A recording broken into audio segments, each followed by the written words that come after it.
yang tidak diketahui oleh murid artinya.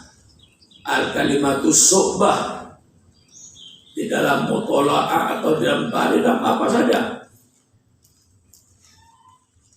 Maudhu'nya di Fathul Mu'in, misalnya di Fathul Qorib, Babul Khair, kira-kira mufradat apa yang dalam kitab ini yang kira-kira mereka tidak tahu. Kalau dalam mutola'ah itu gampang, Qiraatul Rasidah itu. Karena sebelum ada judulnya sudah ditulis di Qiraatul Rasidah itu kalimat-kalimat yang sulit.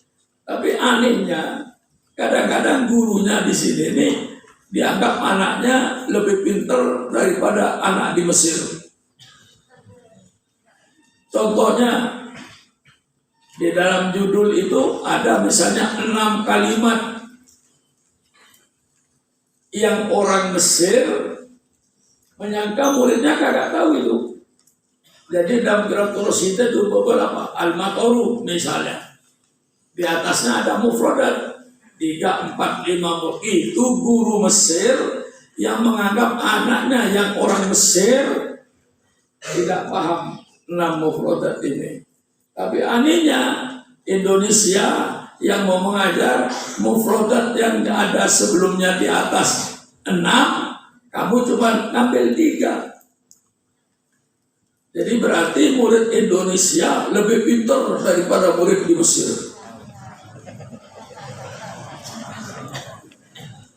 Itu sering terjadi.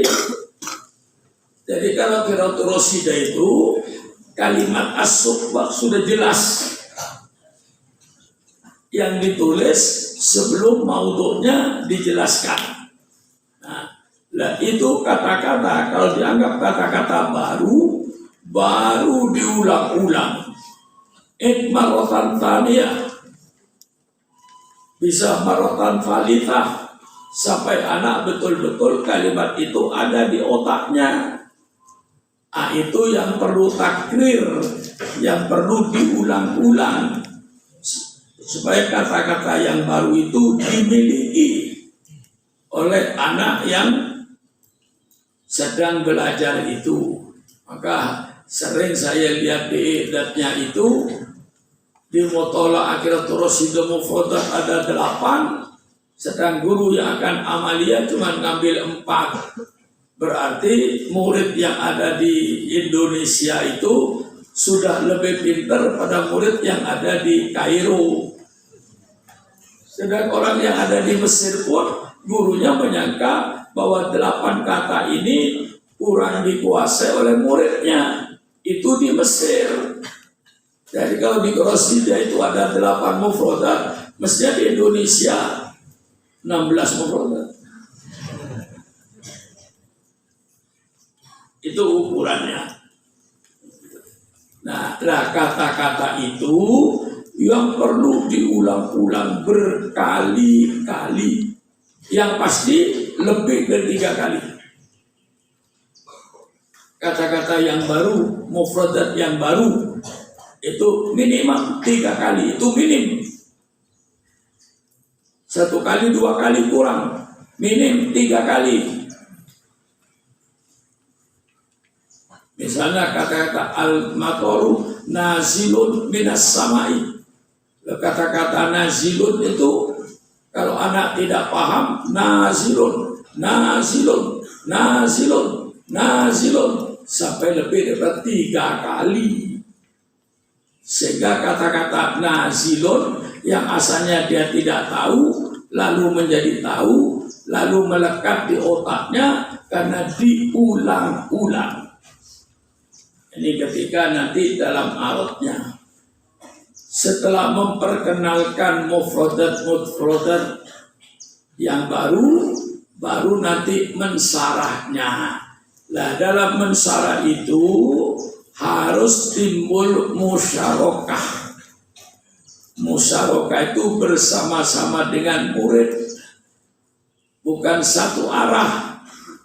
Ustadznya menjelaskan tanpa musyarakah. Misalnya untuk menjelaskan al-kitu, Al-kittu ya'isu fil bait. Mada ya'kulul kit? Al-kittu ya'kulu as-samak. Nah itu kan untuk menjelaskan al-kittu ya'kulu minas samak, itu dari murid. Karena gurunya bertanya, Tuma as-samaku min aina? As-samaku min al-bahri au min al-nahri. Nah, dan seterusnya. Nah itu jadi dalam menjelaskan itu musyarakah. Sehingga dengan musyarakah itu al-faslu hayyun. Kelas itu hidup. Tapi kalau guru yang menjelaskan satu arah, murid disuruh mendengarkan dari awal sampai akhir. Al-faslu mayyitun. Kelas itu menjadi kayak mayit. Tidak ada suara. Maka di dalam al-arud ini dibutuhkan al-musyarakah. Sehingga kelas itu hidup. Dalam menulis mufradat pun supaya hidup, seolah-olah guru menulis apa yang dikatakan murid. Makna kalimat. Nah, itu muridnya menjawab. Makna kalimat al-itu. Al-itu, murid menjawab. Al-itu, al-hirru. Nulis ustadznya itu seolah-olah diimla oleh murid. Kaifa al-jawab ma'wal gitu. Anak-anak menulis al-gitu bimana al-hirru. Baru ditulis oleh gurunya itu. Selalu musyarakah. Bekerja sama. Itu namanya al-musyarakah antara guru dengan murid. Dengan adanya musyarakah ini, al-faslu yakunu hayyan. Maka kelas menjadi hidup. Tidak kelas mati. Sampai kepada al-arudnya, penjelasannya. Itu menjelaskan kucing itu apa, semuanya dengan cara musyarakah. Pelajaran apapun saja dalam menjelaskan selalu musyarakah. Ada pertanyaan dari guru, ada jawaban dari murid. Dalam pelajaran apa saja itu musyarakah itu. Karena dengan al-musyarakah ini hidup. Kelas itu tidak menjadi kelas mati. Itu nanti dikoreksinya di dalam al-arud. Kemudian al-istimbat. Apa pelajaran yang diambil dari cerita itu? Nah, itu nanti istimbat. Kalau perlu datangnya dari murid. Bukan guru yang memberikan istimbat. Kecuali terpaksa anak keliru melulu, barulah terakhir Ustadz boleh mengeluarkan istimbat dari pelajaran itu. Jadi itu dalam al-arud wal-rabtu wal-istimbat yang perlu dikoreksi. Kemudian koreksi lagi at-tatbiq. Nah, setelah selesai al-arud, ya akfilu kutubakum, lalu Ustadz memberikan pertanyaan-pertanyaan tatbiq untuk mengukur apakah pelajaran yang diberikan oleh guru tadi sudah masuk di otak mereka. Ukurannya di dalam at-tatbiq. Guru melemparkan pertanyaan-pertanyaan tentang pelajaran itu. Kalau rata-rata murid mampu menjawab dan benar, berarti guru yang mengajar itu sukses. Letaknya di tatbiq itu nanti.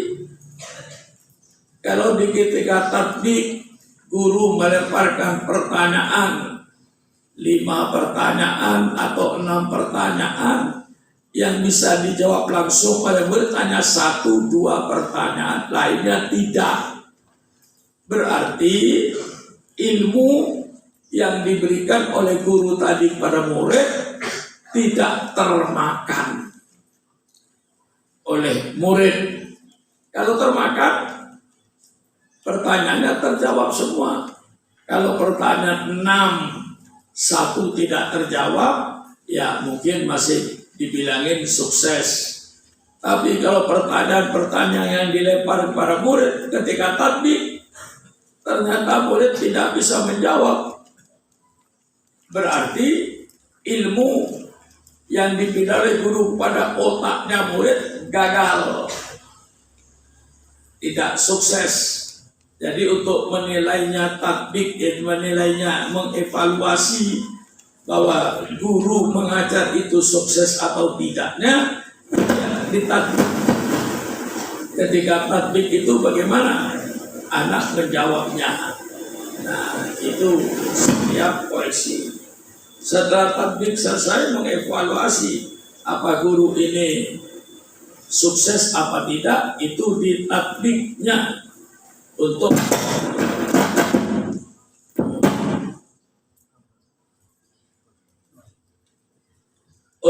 mengoreksi berhasil atau tidak di tatbiknya itu. Kemudian al-ikhtitam. Al-ikhtitam itu sebagai penutup. Ya biasanya ustadznya memberikan anjuran, alaikum ya ayyuhat thulat bi kasratil qiraah. Itu anjuran dalam penutup ikhtitamnya itu. Ya. Nah, setelah itu ikhtitam, ustadznya kasih nasihat kepada muridnya, lalu keluar satu persatu. Jangan mengurangkan murid sekaligus, mengurangkan murid yang tertib dari bangku sebelah, bangku tengah, bangku terakhir. Jadi keluarnya tertib. Jangan kalau anak sampai tabrakan, berarti kelasnya tidak teratur. Nah, lalu fi tartibil fasl. Nah, kelas bagaimana suasananya? Kalau di kelas ada kotoran, misalnya, maka al-faslu ghairu nadif, atau bangkunya tidak lurus, duduknya anak tidak tertib, yang tinggi gemuk ada di depan, yang kecil kurus lagi duduknya di belakang. Itu termasuk al-faslu ghairu murattab. Yang gede duduknya di belakang, yang kecil duduk di depan. Itu berarti kelasnya tertib. Nah, selesai koreksinya. Tinggal boleh saja kamu memberi nilai, tapi nilai nanti di tangan musyrif. Ya, walaupun kamu memberi nilai, boleh saja. Menurut kamu menurut saya ini 8, kawan saya ini 7, boleh saja. Kata nilai di akhir nanti baru musyrif mempertimbangkan, dan musyrif yang mempunyai keputusan tentang nilai itu. Inilah cara-cara mengoreksi supaya ini sudah dipermudah caranya. Sifat-sifat mudarrisnya sudah ada, istilah-istilah untuk koreksi sudah ada, tinggal ngikut istilah ini. Kemudian juga Khutwatul Tadrisnya sudah ada, petunjuknya sudah ada, mulai daripada awal, mulai daripada khutbah yang pertama yang harus dikoreksi sifatul mudarrisnya. Kalau bagus, pakaiannya rapi, masuknya sopan, kasih tanda bagus, coret ini. Kalau ada catatan, lalu dicatat.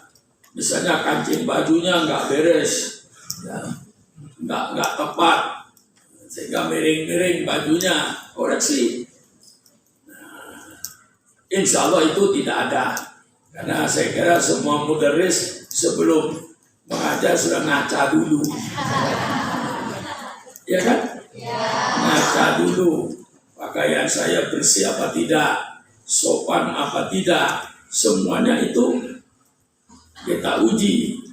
Nah, kalau sudah beres, sudah kasih tanda bagus. Jadi dalam sifatul wajibannya bagus, tidak usah lagi dikoreksi macam-macam. Nah itu di dalam koreksi yang ada ini, ya, ini yang bahasa Inggris, yang bahasa Indonesia sudah ada tadi, sudah saya jelaskan. Nah, itulah nanti pelajaran kamu untuk mengoreksi. Kemudian setelah mengoreksi nantinya dalam kitab ini sudah kamu tulis sifatul wajibah bagus. Lalu nanti misalnya Khutbatul Tadris, ta'arufnya bagus, muqaddimahnya bagus, nanti fil ghard wal rabtu wal istibad bagus, nah tabiknya bagus. Nah jadi kamu mulai masuk tidak ngobrol, maka nanti mudaris masuknya belakangan, yang mengoreksi masuk duluan, sudah masuk di kelas semua. Kawan yang akan mengoreksi baru al-mudaris udhul. Nah, ketika masuk itu kamu perhatikan bagaimana gaya mereka, bagaimana omongan mereka, bagus apa tidak. Ketika assalamualaikum tidak assalamualaikum warahmatullahi wabarakatuh. Itu nggak benar ustadznya itu. Mengapa menjerit? Memang muridnya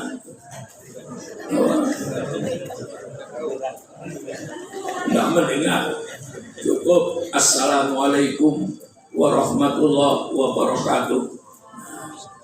Dalam melemparkan pertanyaan itu semuanya mulai dari awal.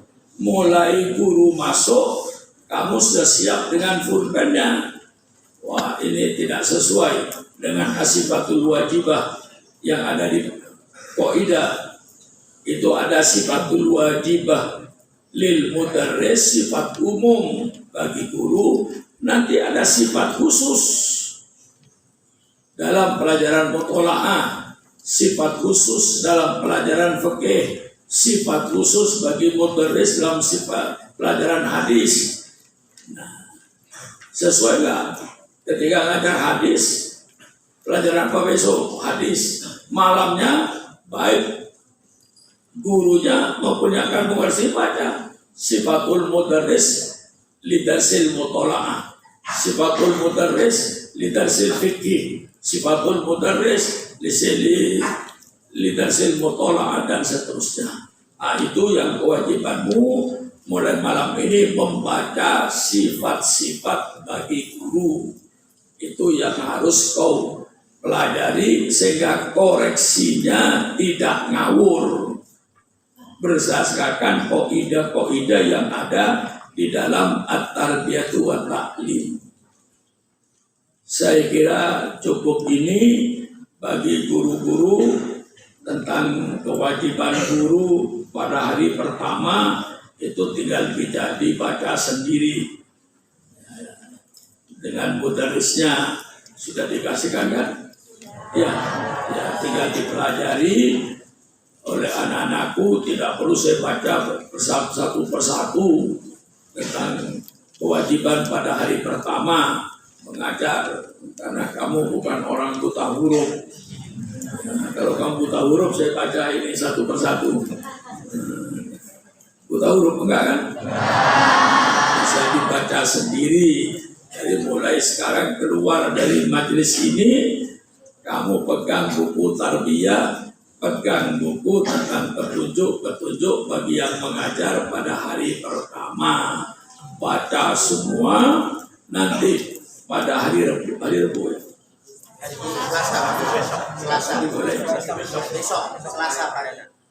Besok dimulai.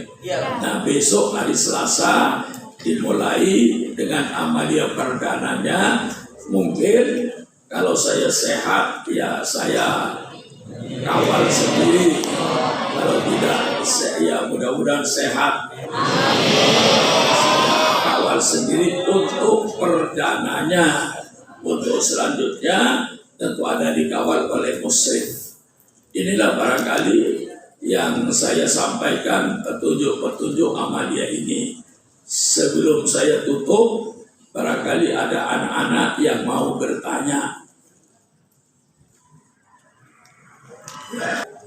Ya. Kemudian ada yang ada dibagi dua. Bagian di miliar 148 miliar, misalnya di sini.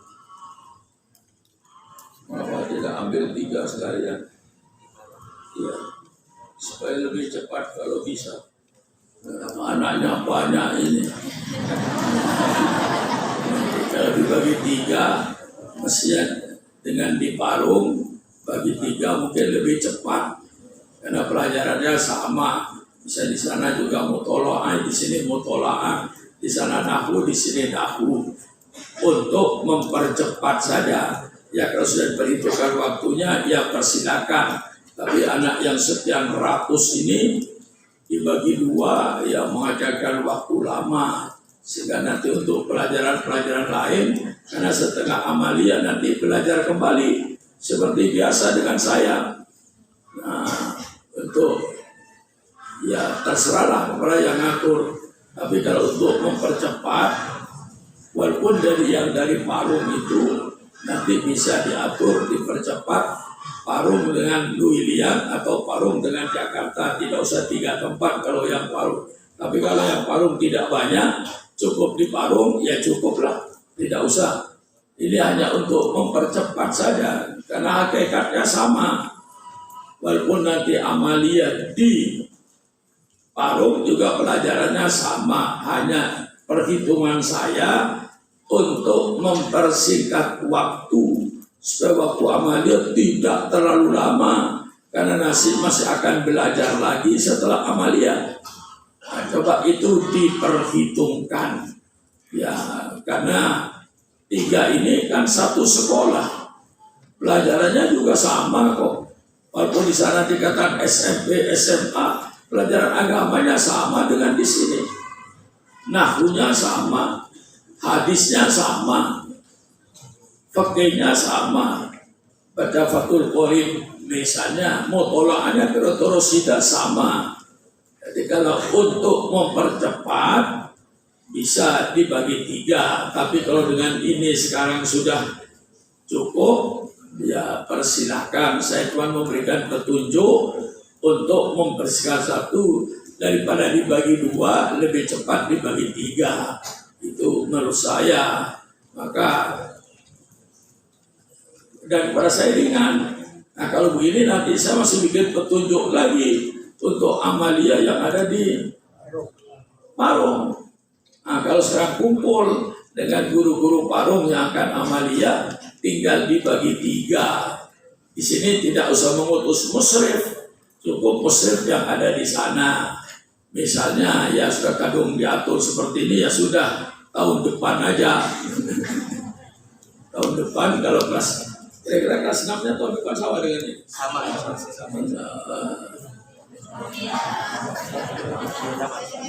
Terlalu banyak kelas 6-nya itu. Biasanya putri 1 kelas, putra 1 kelas itu. Kalau putri 1 kelas cuma 50, putra 1 kelas cuma 50. Jadi putra putri 540.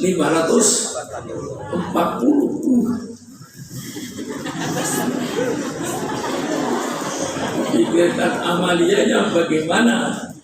Nah, yaitu terserah pada majelis guru. Coba saya menganjurkan kalau tahun depan ternyata seperti ini, diaduk jadi 3. Yang parung bagi 2, parung Jakarta atau parung Bogor. Nah, kalau Jakarta harus 3, Jakarta, parung, dan Luiliang. Kalau dibagi 3 itu untuk mempercepat waktu. Ini saja kepada anak-anakku. Kalau ada hal-hal yang ditanya, tolong nanti yang ada di Luiliang tetap berdisiplin. Jangan keluar masuk pondok tanpa izin. Tetap itu pelanggaran. Dan jangan melanggar detik-detik engkau mau finish. Ada kadang-kadang sudah mau finish melanggar. Orang tuanya datang menangis kepada saya, kenapa anak saya sudah tinggal 3 bulan lagi kok diusir. Ya habis anak ibu melanggar dan pelanggaran berat memang harus diusir. Ada anak Kalimantan tahun yang lalu macam-macam. Nah, maka ini kamu harus hati-hati. Tinggal mau melangkah finishing, jangan sampai melanggar. Di Parung, di Luiliang bukan berarti kamu bebas. Dan saya anjurkan di waktu amalia, setelah kau selesai amalia, konsentrasikan bawa kitab-kitabnya ke Luiliang, belajar di sana untuk menghadapi ujian tulis nanti. Sehingga waktu nanti datang ujian tulis, kamu sudah siap, sudah hafal semua pelajaran. Maka waktu amalia ini pergunakan untuk belajar menghadapi ujian tulis. Itu saya ingatkan. Jangan lalu keluyuran ke barat, ke timur. Habis amalia, yang tidak amalia langsung belajar untuk menghadapi ujian tahririnya, sehingga nanti ujian akhir tahunnya kamu mendapatkan nilai-nilai yang memuaskan. Itu saya ingatkan, pergunakan amalia ini untuk belajar, bukan untuk menganggur, supaya kau tidak menyesal nanti pada tanggal 1 Juli ketika diumumkan kamu menyesal.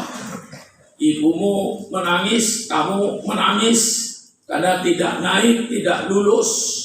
Nah, supaya ini tidak terjadi, pergunakanlah waktu amalia untuk menghafal. Pergunakan waktu amalia itu untuk memahami pelajaran dari awal sampai akhir untuk menghadapi ujian akhir tahun nanti. Ini peringatan-peringatan saya supaya selalu dan tetap berdisiplin.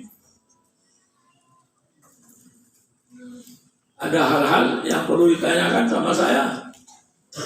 Kalau tidak ada, saya tutup. Marilah kita tutup. Anak-anakku, nasihat saya sudah cukup. Ya, mudah-mudahan anak-anakku dalam amaliyahnya berhasil. Mudah-mudahan nanti ujian akhir tahunnya mendapatkan nilai-nilai yang sangat memuaskan. Sekian, wassalamualaikum warahmatullahi wabarakatuh.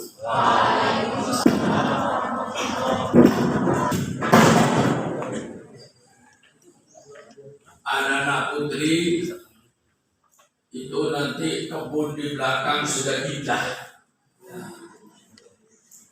Nanti kamu boleh makan di bawah pohon.